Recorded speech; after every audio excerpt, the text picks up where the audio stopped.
His pink fingernails open the next button, then the next. He's looking back at us, looking from woman to woman, until all the buttons are done and the blouse gapes open. Inside is a pink satin bra embroidered with roses and trimmed with lace. His skin is airbrushed pink, centerfold clear without the moles or hair or red bug bites you see on real skin. Around his neck, a pearl necklace points straight down into his big-ass cracked cleavage. The bra is the kind that hooks open in front, and Miranda waits a beat, holding the clasp and looking from woman to woman, and somebody in the group says, "How much estrogen do you have to shoot up to keep a rack like that?" Somebody else whistles. The rest of the group whispers together. The breasts are too perfect. Both the same size and not too far apart, they look engineered. The pink fingernails twist and the bra falls open. The bra falls open, but the breasts stay up, firm and round, with nipples pointed at the ceiling. The exact set of breasts a man would choose. Someone's standing close. She reaches out a hand and makes a grab. Her hand squeezes flesh. Thumbing the nipple, she says, "Everybody, you've got to feel this." God, it's so gross. Her hand squishes, then lets go. Squishing again, she says it's like, I don't know, bread dough? Miranda twists to get away, his body pulling back against his chair. The hands clutching his breast, the fingers grip hard, and the woman says, "Don't." Someone else says, "I wouldn't mind having hooters that nice." They have to be silicone. Another hand reaches into the blouse and grabs the second breast, rolling it, forcing it up underneath against the pearl necklace so we can look for a surgical scar underneath. Miranda sits there, his arms bent forward at the elbow, each hand still holding half the pink bra, holding it open while we look. He starts to bring the bra back together, to seal things back inside, and someone, still groping a titty, says, "Not yet." The driver's license still on the table in front of us, the big F printed under sex. Someone else says, "Fake boobies don't prove nothing." Someone else says, "My husband's got bigger ones than those." From around behind Miranda, they pull the scarf off his shoulders, pulling the pink blouse back and down until it slips off his arms. His skin glows clear as the pearl earrings in each ear, his nipples pink as a lizard skin pocketbook. He lets this happen. Somebody throws the blouse off into the corner of the room, and somebody else says, "Let's see your pussy." And Miranda says, "No." It's obvious. This poor, sad, misguided fuck, he's using us. The way a masochist goads a sadist, the way the criminal wants to be caught, Miranda is begging for it. That is why he's shown up here. It's why he's dressed this way.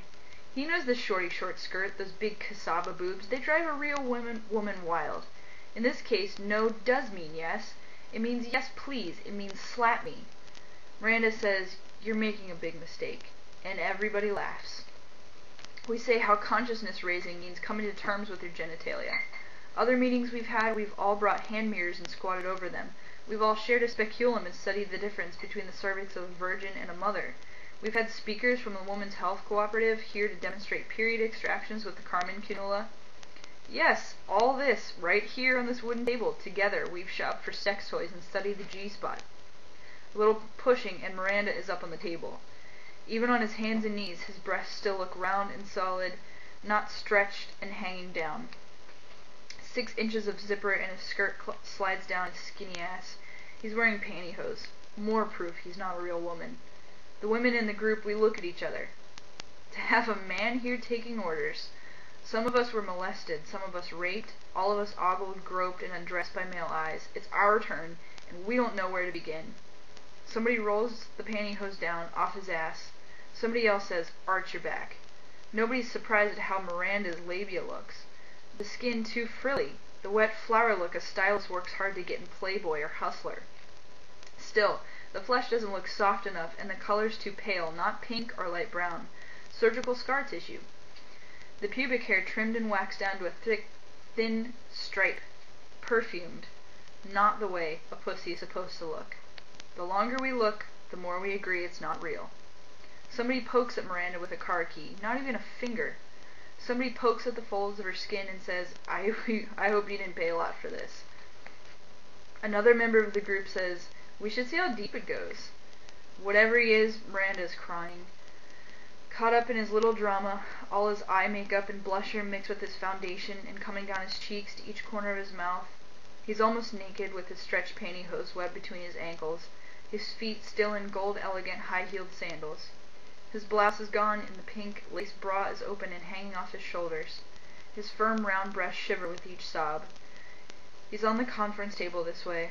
His fur coat is on the floor, kicked off into the corner, his blonde hair falling down. His own little horror story. Somebody tells Miranda to shut up. Shut up and turn over. Somebody takes him by an ankle. Somebody takes the other ankle and they twist his legs until he lets out a little shriek and turns over. Now on his back, his feet are pulled wide apart, each gold sandal gripped by a different set of hands. This isn't a woman. Maybe if someone from the planet Mars only ever saw a woman in Cosmopolitan, this is what they'd create. We point out how the clitoris must be the penis whittled down. Somebody describes how the artificial vagina vault is just the penis gutted and stuffed inside, a section of mucus-producing lower intestine spliced in for depth. Where the cervix should be, they use the skin salvaged from the empty scrotum. Waste not, want not, somebody says. Someone gets a little flashlight out of her tote bag and says, I've got to see this. Somebody else says, all this fuss, it proves he's never had a pelvic. In hindsight, they should have just gone home. Oh, it's all so politically enlightened until somebody gets hurt. Still, here they meet, week after week, rapping about who didn't get what job, who's stuck under what glass ceiling, who feels her breast undressed by the eyes of gas station attendants and construction workers. All they ever do is talk. Here at last is their chance to strike back. It's a team-building exercise.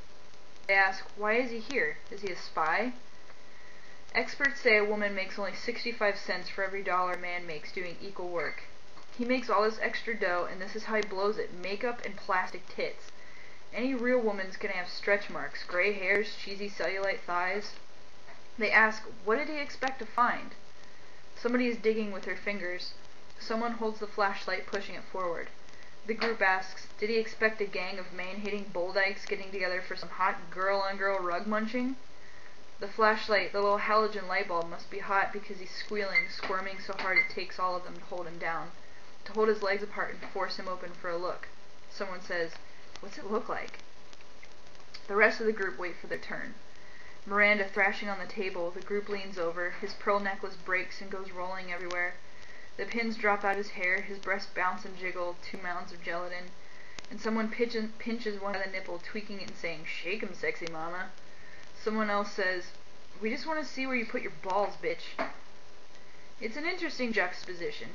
A fascinating socio-political power relationship, being fully clothed and examining a naked person held down, wearing only his high heels and jewelry. The 2 women digging between his legs, they stop. Someone says, wait. The one holding the little flashlight says, hold him still, and she leans in, forcing the flashlight deeper. She asks him, is this what you wanted to happen? Miranda, spread eagle on the table, he sobs, trying to bring his knees together, to roll to one side and curl into a ball. Miranda is sobbing, saying, no, saying, please stop, saying, it hurts. Oh, it hurts. Boo-hoo, you're hurting me. The woman with the flashlight, she looks the longest time, squinting and frowning, twisting the flashlight and poking it around. Then she stands straight and says, the batteries are dead. And Tower's there, looking down at Miranda, his legs still spread open in front of her. The woman looks down at the table, smeared with makeup and tears, the pearls scattered on the floor, and she says for us to let go. She swallows nothing, her eyes touching all over the body on the table. Then she sighs and tells Miranda to get up. Get up and get dressed. Get dressed and get out. Get out and not to come back. Someone says maybe the flashlight's just turned off and asks to look at it. And the woman puts her flashlight in her tote bag and says, don't. Someone says, what did you see? We saw what we wanted to see, the woman says. We all did. The woman with the flashlight, she says, what just happened here? She says, how did we get this way? From the minute he sat down, we tried to explain. We don't allow men. This is a women-only safe space. The purpose of our group. So that's it. I'm just going to let that one speak for itself. I think it speaks to both sides of the argument. Anyone who's interested in gender studies. I think that's such a powerful story, and I hate using the word powerful because it sounds really, really dumb. That's it.